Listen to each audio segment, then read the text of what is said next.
கோயம்பேடு பாரில் தகராறு ஏற்பட்டிருக்கிறது. இதன் காரணமாக இலங்கை தமிழ் பெண் ஒருவர் கொலை செய்யப்பட்டிருக்கிறார். கூடுதல் விவரங்களை எமது செய்தியாளர் சாலமன் வழங்கிட கேட்கலாம். சாலமன், இந்த சம்பவத்தின் பின்னணி என்ன? முதற்கட்ட தகவலை பதிவு பண்ணுங்க. விழுப்புரம் மாவட்டத்தை சேர்ந்த இலங்கை அகதிகள் முகாம்ல 18 வயதான இளம்பெண் ஒருவர் தங்கி வந்திருக்கிறார். குறிப்பாக இவருடன் இன்ஸ்டாகிராம்ல பழக்கம் ஏற்பட்ட ஒரு சென்னை பெண்ணுடன் அவருக்கு பழக்கம் ஏற்பட்ட நிலையில அவர் அவரை பார்ப்பதற்காக அவர் விழுப்புரத்திலிருந்து இங்க சென்னைக்கு வந்திருக்கிறார்.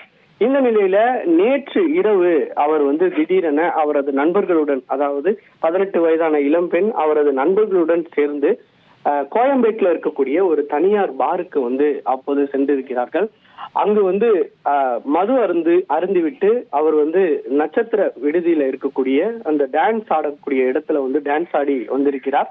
அப்போது இரு தரப்புக்கும், அதாவது இந்த இளம்பெண் நண்பர்கள் மற்றும் மற்றொரு தரப்பினருக்கும் இடையே பிரச்சனை ஏற்பட்டிருக்கிறது. உடனடியாக இருவரும் மாறி மாறி தாக்கி கொண்டதால அங்க இருக்கக்கூடிய பவுன்சர்கள் இந்த இரு தரப்பினரையும் பாரை விட்டு வெளியே அனுப்பியிருக்கிறார்கள். ஆனால் அவர்கள் சாலையிலேயும் இதே போன்று அடிதடி சண்டை நடந்ததால உடனடியாக பவுன்சர்கள் அங்கிருந்து வெளியே மூடிவிட்டு பாரை மூடி இருக்கிறார்கள்.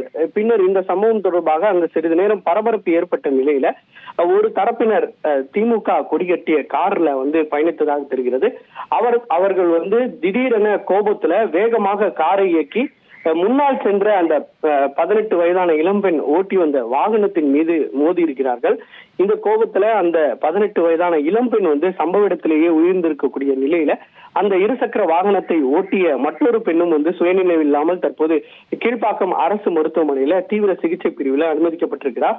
அந்த இளம்பெண், அதாவது இலங்கை அகதிகள் முகாம்ல தங்கியிருந்த இளம்பெண் சம்பவ இடத்திலேயே உயிரிழந்த நிலையில பிரேத பரிசோதனைக்காக அவரது உடலானது தற்போது ஸ்டான்லி அரசு மருத்துவமனையில வைக்கப்பட்டிருக்கிறது. இந்த சம்பவம் தொடர்பாக சிஎம்பிடி போலீசார் கொலை வழக்கு பதிவு செய்து தற்போது முதற்கட்ட விசாரணையை துவங்கி இருக்கிறார்கள். இந்த முதற்கட்ட விசாரணையில அந்த காரை, அதாவது திமுக கொடிகட்டிய காரை ஓட்டி வந்த நபர் யார் என்பது குறித்து போலீசார் தீவிரமாக விசாரணை மேற்கொண்டு வருகின்றனர். முதற்கட்ட விசாரணையில ஒருவரை பிடித்து விசாரணை மேற்கொண்ட போது அந்த காரை பெயர் யார் பேர் மேல இருக்குது என்றால் சுமன் சக்திவேல் என்பவர் மீதுதான் இந்த காரானது இருப்பதும் தெரிய வந்திருக்கிறது. ஒருவரை பிடித்து விசாரணை மேற்கொண்டு வருகின்றனர். இவர்கள் எதற்காக மோதினார்கள் என்பது குறித்தான விசாரணையும் தற்போது நிகழ்த்தப்பட்டு வருகிறது. இதற்கிடையே அந்த FL3 பார், அதாவது சிறுமி உட்பட சிலருக்கு பாருக்கு உள்ளே அனுமதித்திருக்கிறார்கள். ஏற்கனவே டாஸ்மாக் நிர்வாகம் ஒரு அறிவிப்பை வெளியிட்டிருந்தது. 21 வயதுக்கு மேல் இருந்தால் மட்டுமே பாட்டில் வழங்கப்படும், மது பாட்டில் வழங்கப்படும் என தெரிவிக்கப்பட்டிருந்தது.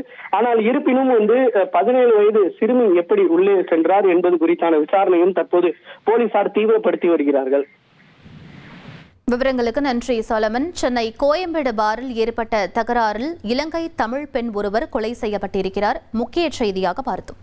1,28,00,000 மனங்களை வென்ற தந்தி டிவி யூடியூப் சேனல். தவிர்க்க முடியாத தம்ப்நெயில், கலக்கலான கான்டென்ட்ஸ். நீங்களும் இந்த குடும்பத்தில் இணைய இப்பவே சப்ஸ்கிரைப் பண்ணுங்க.